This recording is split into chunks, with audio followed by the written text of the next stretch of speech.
Okay, today we will be making a flat braid on the Kumihimo disc.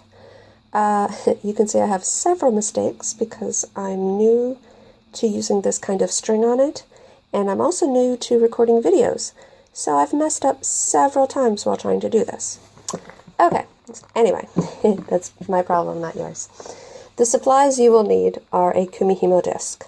They also come in square, but I prefer round. You will need bobbins. These are very nice. You can get them online. They open up and then they snap closed, so they keep it in place very well. You can also use these. They're for embroidery floss, but they don't stay quite as well. I found that I had to put like little rubber bands around them to keep them in place. Now you will need a weight for tensioning. This keeps your pattern nice and tight. If you can, the easiest thing to do is to use a safety pin to attach the weight to the bottom of your string. Speaking of string, I am using, I believe, a 62 cotton. A lot of people use rat tail string.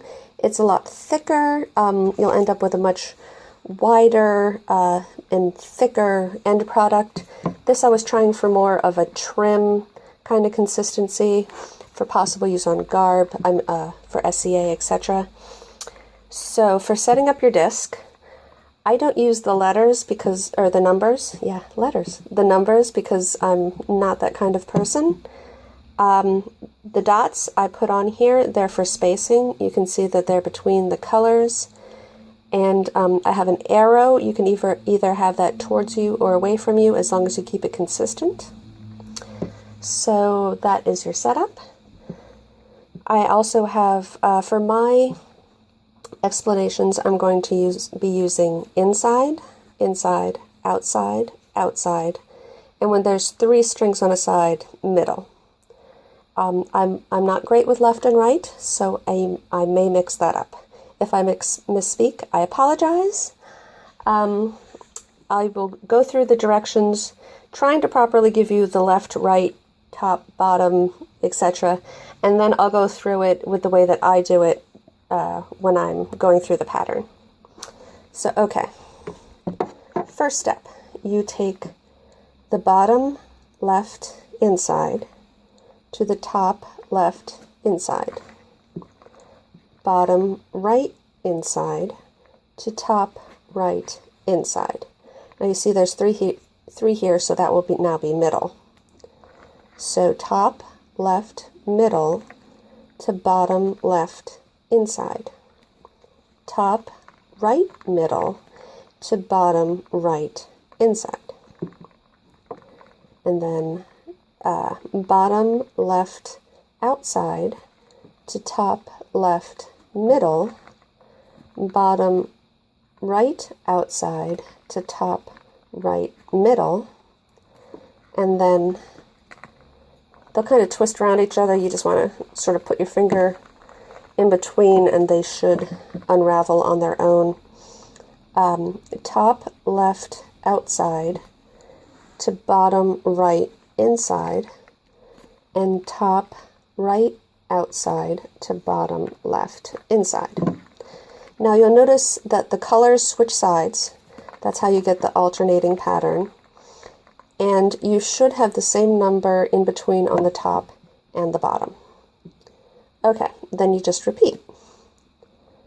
Bottom left inside to top right inside, or top left inside. Right bottom inside to right top inside.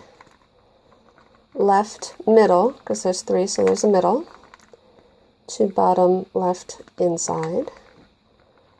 Right top middle to right bottom inside. Left top outside, well, left bottom, sorry, outside to left top middle. And you can kind of adjust as you go. You want to keep your tension nice and tight, and I like to try to keep it in the middle because I'm persnickety like that. As long as your tension is tight, it's okay. It can move around. And right bottom outside to right top middle, and left top outside to right bottom inside, and right top outside to right bottom inside. Now, let me just square that up a little bit. Now I'm going to start using what I use when I go through the methods. So I just say inside, inside, middle, middle, outside, got tangled up there, outside, left, right. So notice that when I say that, I'm going by the hole that I'm taking it out of, not the hole that I'm putting it into. And that just what works for me. You know, do whatever works for you. I'm a big proponent of whatever works for you. So, inside, inside, middle, middle, scooch that up a little, outside, outside,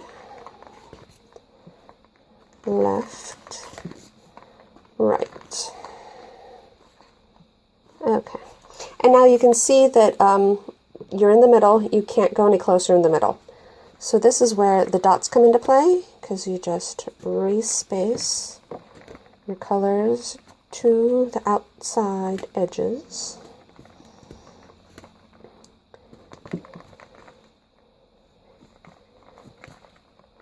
And some patterns will do this on a square, and they'll use the numbers, and it's completely different. This is just my personal method. So you can see you're back at the beginning. Hopefully you've got a chevron. I've got several mistakes now because I confused myself while trying to record. But that is the whole run through, and then you just repeat. Thank you.